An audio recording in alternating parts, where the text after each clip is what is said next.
You are going to listen to a telephone conversation between a caller and a call centre operator. As you listen, complete the numbered spaces in the identification form in the book. First, you have some time to look at questions 1 to 5.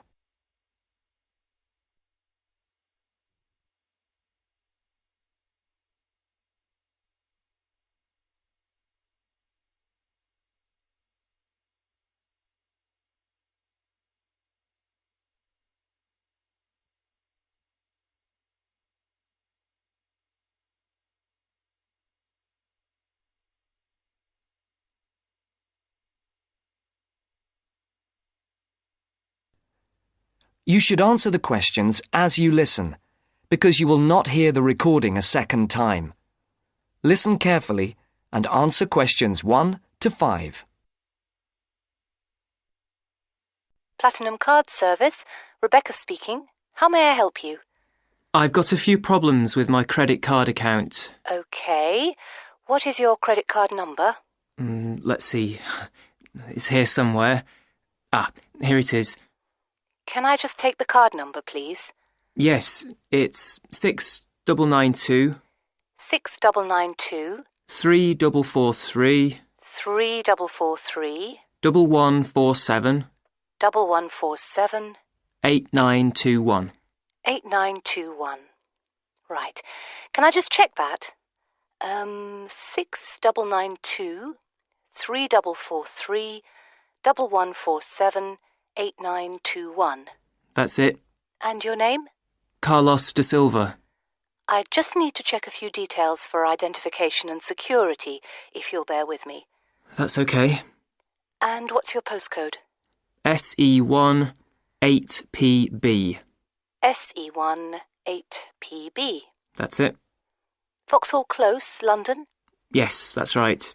And the house number? 43. And can you give me your date of birth? 13th of the 7th, 63. And one further check, if I may. Can you give me your mother's maiden name? Yes, it's Moore. Is that Moore? Yes, that's it.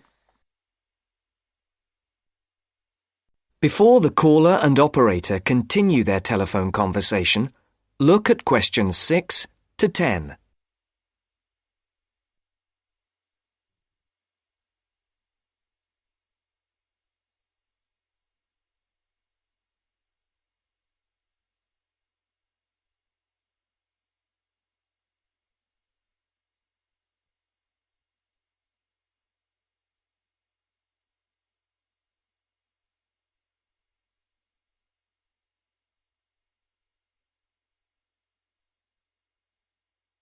Now listen to the next part of the conversation and answer questions 6 to 10.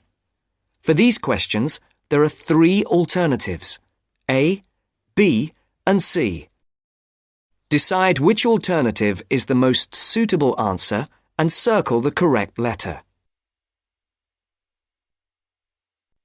Yes. Now, can we get on with this? Yes, sir, certainly. I'm sure you'll appreciate that all these checks are necessary for security reasons. So, what exactly is the problem? Problems? Okay. Well, first, your computer seems to have gone mad. I sent you £500 and on the statement for the account it shows that I only paid £300. Yes. The account does only show £300 was paid. Well, I paid the £500 in at the bank and I have my receipt, and my bank statement shows that £500 has been taken from my account. Oh, I see. What I'll do is check with the bank and see what they say. OK. You said there was something else? Yes, as if that wasn't enough. My account shows that £107.27 was paid to a company called Pan Express. I don't know who this is. Let's have a look. Well, it is genuine. I can assure you it's not mine. It was made on the evening of the 12th of May. Maybe it's a restaurant bill you forgot about? There's no way that... Oh, wait, hold on. Yes. Oh, it's okay. I've just realised what it is. It is a restaurant bill. The name of the company is different from the name of the restaurant. My mistake. I'm sorry. That's okay. Was there anything else? I don't know if I dare. What is it anyway? Well, it's, the amount of interest seems to have gone up. If you look at your statement for April, you'll see that the rate went down from 16.27% to 14.99% that month. Oh, yes, you're right. Was that everything? Yes, basically it is. Okay. And can you check my payment? Oh yes, I'll do it. Can I phone you back? I'll be at home for the next 2 hours. I have to leave at 11. Right. What's your number? 020 7989 7182. Hold on. 020 7979? No, it's 7989 and then 7182. So it's 020 7989 7182. Yes, that's it. Okay, I'll phone you straight back. Thanks. Bye.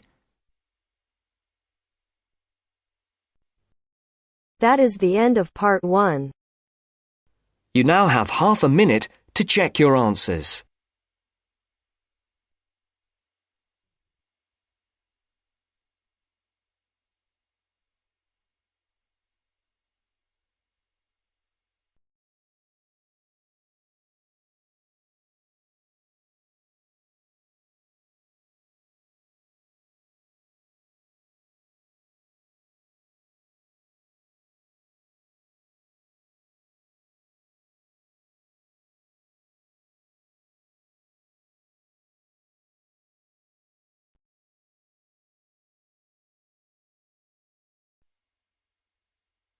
Now turns to part 2.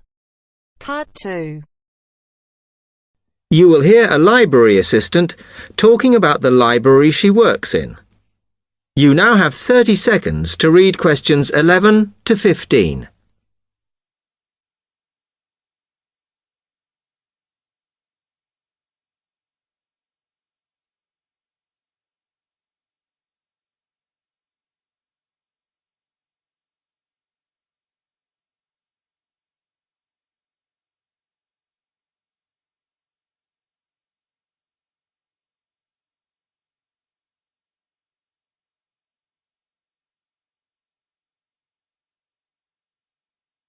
Hi, can I help you? Yes. I wanted to join the library. Okay.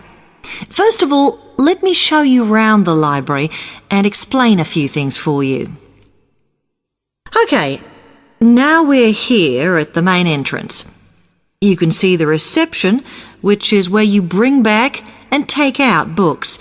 And also, we can order books and answer your questions there. Next to the reception, where you can see those old desks, is where we keep the magazines, because you can sit down and read there. They're divided into sections for sciences, geography, arts, etc.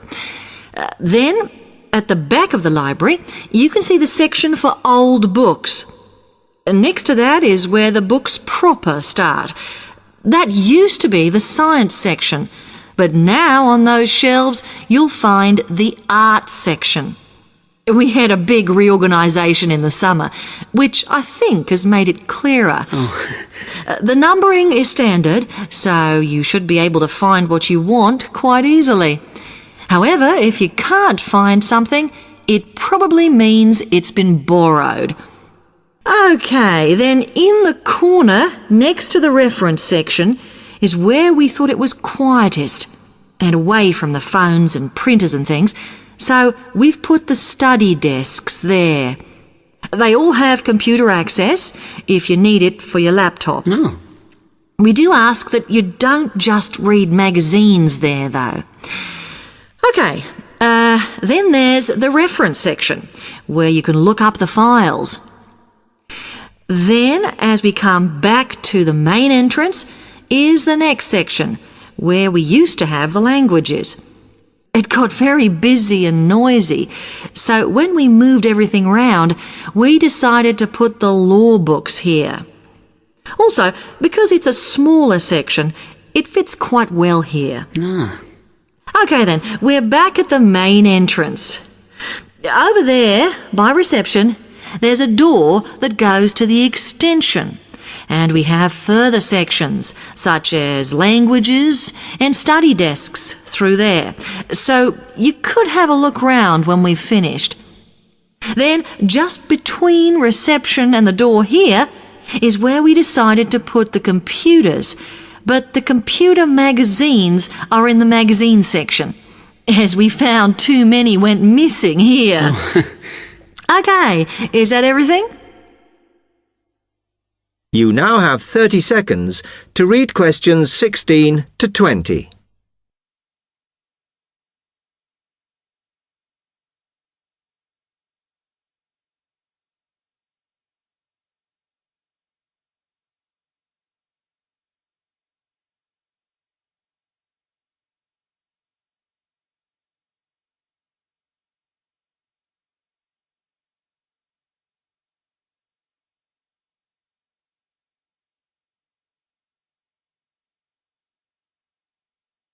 That's great, thanks. Can you just tell me a bit about borrowing and the rules and whatever? Of course. Over the last 2 months, we've been introducing a new system for this, and you can now take books out for 6 weeks. That's generally enough for most people. We usually get books back within 30 days. Of course, you may decide to renew the period. You used to have to come in to get the book stamped because we don't like doing it over the phone, as there's no record of it. But now you can do all that via email. If you do forget to renew, then we do make a charge, I'm afraid. That helps our costs, of course, but we do insist on it. The good news is that there is only one charge. I know some libraries charge £1 for 1 week and then it goes up with each week it's late. We ask for £1.50 as we think that's high enough to stop people being overdue. The other thing you may want to know is what you do about books that are not on the shelves. We do have a system for reserving them. All you have to do is fill in a yellow form behind those blue ones on the desk and give it to someone at reception. We'll let you know when it comes in. Also, sometimes you will need a journal article that we don't have but can get from other libraries. So we offer an ordering service if you need it. Now, if you'd like to fill in this form here.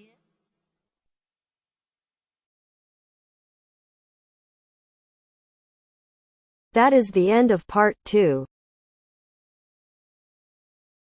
You now have half a minute to check your answers.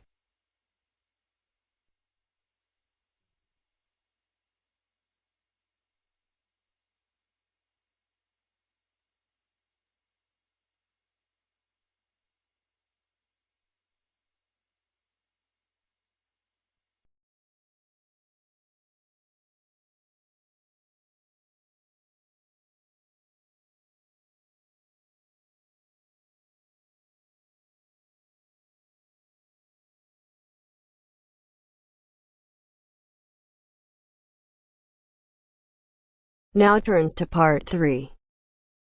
Part 3. You will hear a business studies student called Sam talking to his tutor about an IT project he is going to do for a local company called Turner's. First, you have some time to look at questions 21 to 26.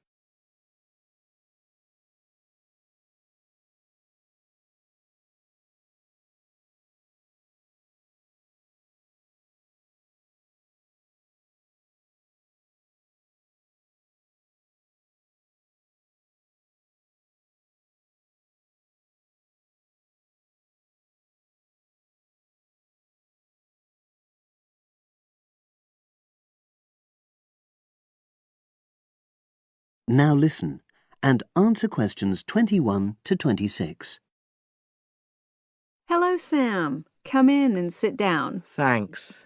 You're here to discuss your company-based IT project, aren't you? Yes, I've been to see the manager and he's given me a lot of ideas about projects that the company would find useful, but I wanted to ask your opinion about them before I choose one. Yes, that's fine. Now, this company's called Turner's, isn't it? That's right. It's a small engineering company. They make machine components for trade use.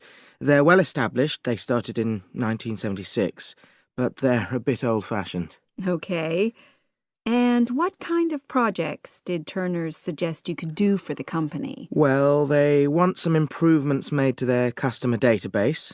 The one that they've got at the moment isn't very useful in some ways. I had a quick look at it. That would be a very straightforward project, and it'd be simple enough to evaluate, but I don't think you'd get enough out of a project like that. You wouldn't learn anything new. Well, another project they suggested is to do with their online sales catalogue. At the moment, customers can look at their products, but they can't actually order them online, which must affect their competitiveness. But I said I thought it would take too long. It's quite a big task. You're right. It's too much for the time you've got. It's a pity, though. Then they want some help with their payroll system. At the moment, the way they calculate pay involves a lot of manual accounting. I suggested they could have a system where employees register electronically when they arrive and leave work, so the hours they do could be transferred automatically. I think you'd get a lot out of a project like that. It would extend your skills, but it wouldn't be too much to take on. A student did something similar a couple of years ago, but this is slightly different. Well, then they need help with their stock inventory. They do everything manually. Really? Yes, and it takes so much time. It's probably very inaccurate, too. An electronic inventory would probably be the biggest single benefit for the company. I'm surprised they haven't had it done before. I know. Then they wanted to improve their internal security. The manager had visited other companies where the staff use swipe cards to access various areas of the building. It sounded useful, but the trouble is I'm not really sure how to do it. Well, I think you're right in that assessment. At the moment, it's probably a bit beyond your level of knowledge. Is that all? Just one more. Customer service. They want to be able to collect feedback from their customers in a more systematic way. At the moment, it's a bit of a mess, and they probably lose business as a result.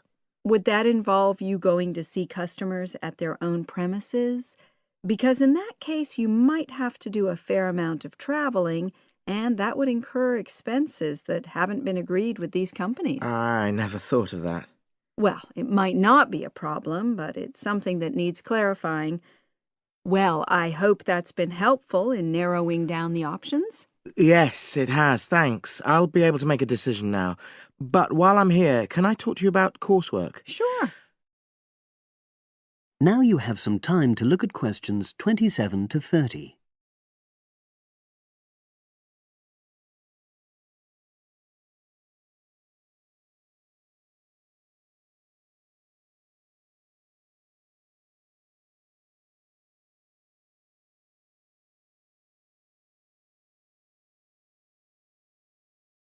Now listen and answer questions 27 to 30. I'm not very happy about the way our group assignment is working. There are some problems. Oh, dear. Are people just not getting on with each other? That's the worst thing. Actually, we're all friends. It's not that. But when we're having a discussion about the assignment, one or two people end up doing all the talking and the rest don't say anything. It's a bit frustrating because we need plenty of debate. Well, that's a common observation. You're studying in a group with people from all over the world, and you all have your own ways of participating.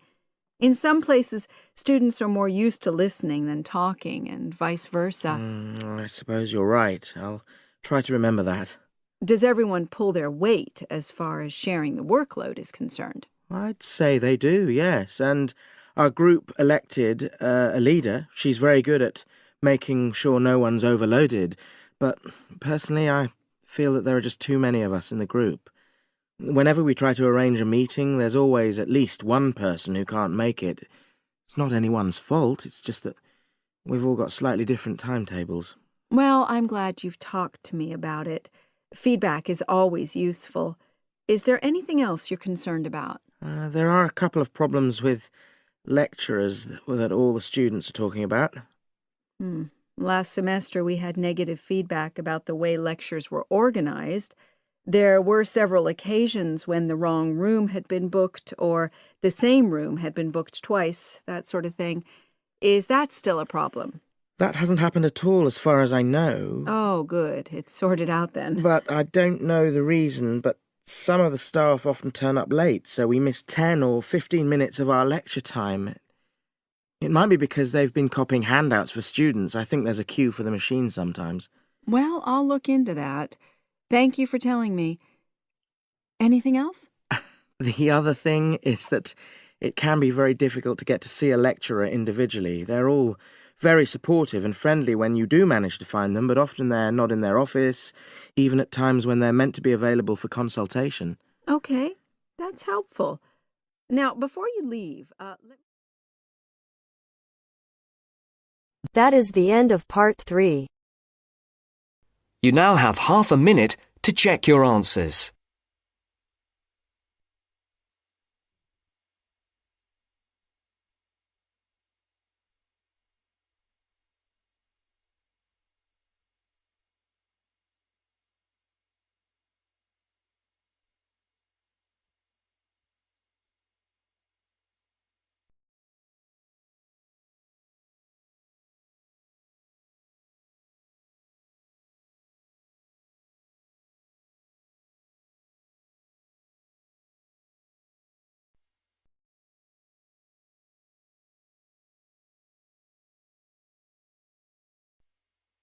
Now turns to part 4. Part 4. In this section, you'll hear an interview on IQ tests. First, you have some time to look at questions 31 to 40.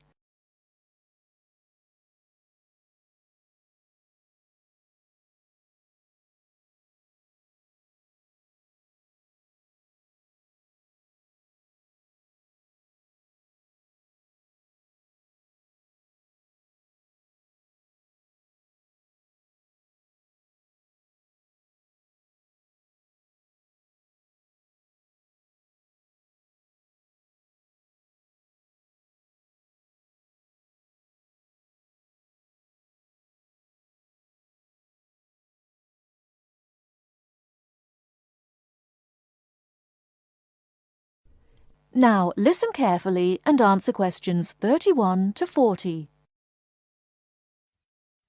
Mrs. Kellerman, a specialist in child psychology, is interviewed by Bridget. Mrs. Kellerman, why is it that some children perform much better than others at school? Obviously, it can't be denied that certain children are brighter than others, but it's not as simple as that. A lot of emphasis is placed on intelligence measured by tests, so-called IQ tests, which only measure certain types of intelligence, such as basically linguistic and numerical skills, or reading and mathematics to put it plainly, which is unfortunate because some children are bound to suffer. A good example was a friend of mine's son who was kept out of the top class at school because of his average IQ. That's around 100. His father, though he had no idea his son was going to be an architect, always said he was a clever child.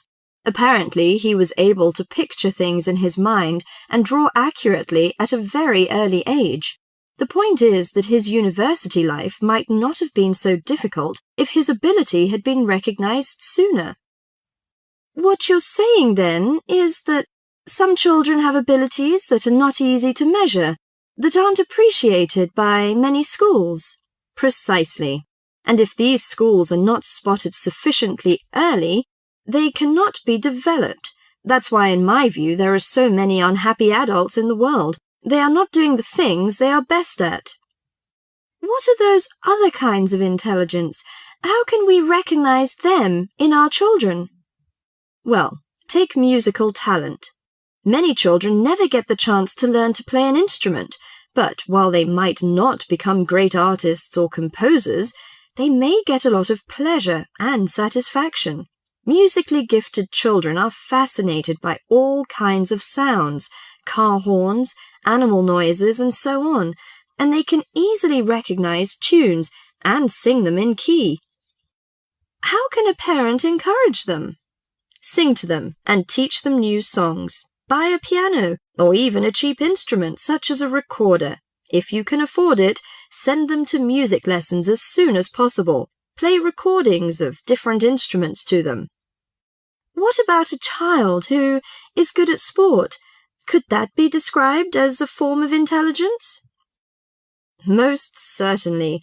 We psychologists call it motor or bodily intelligence. These children move gracefully and handle objects skillfully. A child who finds it easy to take things apart and use various tools may well become an engineer with the right encouragement. We should give them models to make and take them to science museums. However, unless these children are also good with words and numbers, they will probably not do well in school examinations. Is there anything a parent can do to help in this case? Yes, it may be worth spending money on private lessons, but, hardly anyone is good at everything. In my opinion, a child should be judged on his individual talents. After all, being happy in life is putting your skills to good use, no matter what they are. That is the end of part 4.